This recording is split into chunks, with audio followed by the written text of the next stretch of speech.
तेरी बहू तो गंवार है। साधना, तू अकेली अकेली लड़की देख भी आई और मुझे बताया भी नहीं। मैं भी जरा अच्छे से परख लेती अपने अरुण के लिए पूरी तरह से काबिल है या नहीं। वो जमाने गए जब लड़की को घर का काम आता है या नहीं, सिर्फ यही देखा जाता था। आजकल तो लड़की को ढंग से रहना भी आना चाहिए, ये नहीं कि अरुण को उसे कहीं भी ले जाते हुए शर्माए। कामना जी ने अपनी छोटी बहन से कहा, अरे जीजी, आप ऐसा क्यों कह रही हैं? आजकल की तो सभी लड़कियां स्मार्ट होती हैं और वैसे भी सब लड़कियों के रहन सहन का स्तर अलग होता है। किसी को सब पसंद होता है तो किसी को कुछ भी नहीं। साधना जी ने उत्तर दिया। ये सुनकर कामना जी बोलती है, वो तो सब ठीक है, पर आजकल के लड़कों की पसंद थोड़ी अलग होती है। उन्हें घरेलू नहीं स्मार्ट लड़की चाहिए होती है। तू छोटे शहर से लड़की बहू बनाकर ला रही है, मैं इसलिए ही कह रही हूँ। नहीं दीदी, ऐसी कोई बात नहीं है। शिल्पी संस्कारी भी है और पढ़ी लिखी भी, सुंदर भी है। मुझे तो उसकी सादगी भा गई। वो हमारे घर के लिए एक परफेक्ट बहू होगी और अरुण को भी बहुत पसंद आई है, साधना जी ने कहा। ठीक है, देखते हैं। अगले महीने की टिकट तो बनवा ली है, जल्दी ही शादी में आ जाऊंगी, फिर आमने सामने देख लूंगी। फोटो में तो सभी सुंदर नजर आती है। फिल्टर लगवाकर जो लड़कियां फोटो खिंचवाती हैं। कामना जी ने अपनी बात खत्म करके फोन रख दिया। साधना जी की बड़ी बहन कामना जी थोड़ी मॉडर्न ख्यालों की थी। उनके हिसाब से लड़की जो घर में बहू बनकर आती है वो पूरे परिवार के स्टेटस को दिखाती है। उसे भी ढंग से रहना आना चाहिए और मौजूदा जमाने के साथ में चलना चाहिए। अगले महीने साधना जी के घर पर शहनाई बज उठी। सारे मेहमान आ चुके थे। लड़की वालों और लड़के वालों ने एक ही जगह होटल कर ली थी। वहीं पर दोनों के रिश्तेदार आ रहे थे। साधना जी के ससुराल से और मायके से भी सब लोग आ चुके थे, पर उन्हें तो अपनी कामना जीजी का इंतजार था। कामना जीजी की फ्लाइट थोड़ी देर से आई। तब तक हल्दी की रस्म शुरू हो चुकी थी। हल्दी के लिए तैयार शिल्पी बहुत ही सुंदर लग रही थी। सभी रिश्तेदार बारी बारी से हल्दी लगा रहे थे। संगीत गूंज रहा था, सभी डांस कर रहे थे। पूरा मस्ती का माहौल था।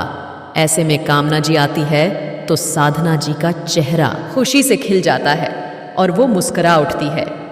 कामना जी की नजरें शिल्पी पर पड़ती हैं तो वो आदतन बोल ही देती है, शिल्पी, ये क्या साड़ी पहन ली? हल्दी के दिन तो साड़ी की जगह गाउन पहनना चाहिए। आजकल तो यही ट्रेंड में है। तुम तो पुराने जमाने की दुल्हन लग रही हो। और वो मजाक बनाकर हंसने लगी। साधना जी अपनी बहन को एक कोने में ले गई। जी, आपने भी सबके सामने बहू को कुछ भी कह दिया। शिल्पी भी गाउन पहन सकती थी, पर मेरे ससुर जी और शिल्पी की दादी को यह सब पसंद नहीं है। उनका कहना था, चाहे तुम हल्दी का कार्यक्रम करो, पर हमारी पोत बहू साड़ी ही पहनेगी। शिल्पी ने अपने बड़े बुजुर्गों को खुश रखने के लिए साड़ी पहनी है। केवल फैशनेबल तो हर बहू बनकर रहती है, पर जो बहू घर के बुजुर्गों को खुश रखती है, शिकायत का मौका नहीं देती है, वही बहू घर की शान होती है। कामना जी ये सुनकर चुप हो गई। आगे के सभी रीति रिवाज होने लगे। फिर वरमाला का समय आया। शिल्पी दुल्हन बनकर बहुत खूबसूरत लग रही थी। वो जब वरमाला के लिए आ रही थी तो उसने भजन पर डांस किया, तो ये देखकर कामना जी ने फिर मुंह बनाया। साधना, आजकल की दुल्हन तो मस्त फिल्मी गानों पर डांस करती हुई आती है, पर तेरी बहू तो न जाने कौन से जमाने की है। इतने धीमे भजन पर धीमा सा डांस किया। हाँ जीजी, कितना अच्छा डांस किया। अभी तक तालियां बज रही हैं। मेरी शिल्पी ने सबका दिल जीत लिया है। साधना जी ने खुश होकर और जोर से ताली बजाई। शिल्पी दुल्हन बनकर घर आ गई। उसका अच्छे से स्वागत हुआ। कुछ मेहमान जा चुके थे और कुछ मेहमान रुक रहे थे। कामना जी के बेटे और बेटियों की शादी हो चुकी थी, तो वो भी घर गृहस्थी की जिम्मेदारी से मुक्त थी, इसलिए वो भी थोड़े दिन रुक ही गई।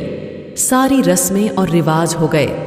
दूसरे दिन शिल्पी कमरे से बाहर आई तो लाल साड़ी, भरी मांग, धुले हुए बाल, हाथों में सुहाग का चूड़ा और माथे पर बिंदियां चमक रही थीं।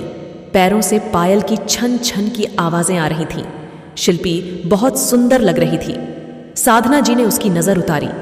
ये सब कामना जी देख रही थी, पर कुछ बोली नहीं। शिल्पी की चौका पूजन की रस्म थी, तो कामना जी बोली, बहू दाल का हलवा बना दे, बड़ा मन कर रहा है, तुझे आता है या नहीं? मौसी जी, मैं बनाकर लाती हूं। ये कहकर शिल्पी रसोई में चली गई तो साधना जी बोली, जीजी दाल तो भिगोई नहीं है, हलवा कैसे बनेगा? आप भी नई बहू की परीक्षा ले रही हो। और रसोई में चली गई। शिल्पी ने जो सामान मांगा वो उसे दे दिया।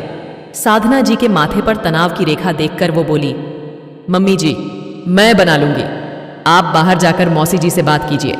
मूंग की दाल को भूनकर सूखी पीस कर भी हलवा बनता है। साधना जी बाहर आ गई और थोड़ी देर बाद शिल्पी हलवा बनाकर ले आई। हलवा लाजवाब बना था। कामना जी ने मुंह पर तारीफ नहीं करी, पर हलवा उन्होंने पूरा खा लिया था। 2-4 दिन बीत गए थे। शिल्पी धीरे धीरे सबको समझने की कोशिश कर रही थी। कामना जी कुछ दिन रहकर चली गई। शिल्पी ने भी अपना घर संभाल लिया। वो दादा ससुर, सास ससुर, पति के साथ खुश रहने लगी। घर में सब कुछ सही चल रहा था। एक दिन अचानक साधना जी बाथरूम में फिसली और उनकी रीढ़ की हड्डी में भारी चोट आई। डॉक्टर ने उन्हें बिस्तर पर आराम करने को कहा। अपनी छोटी बहन की तबीयत पूछने कामना जी फिर से घर आई।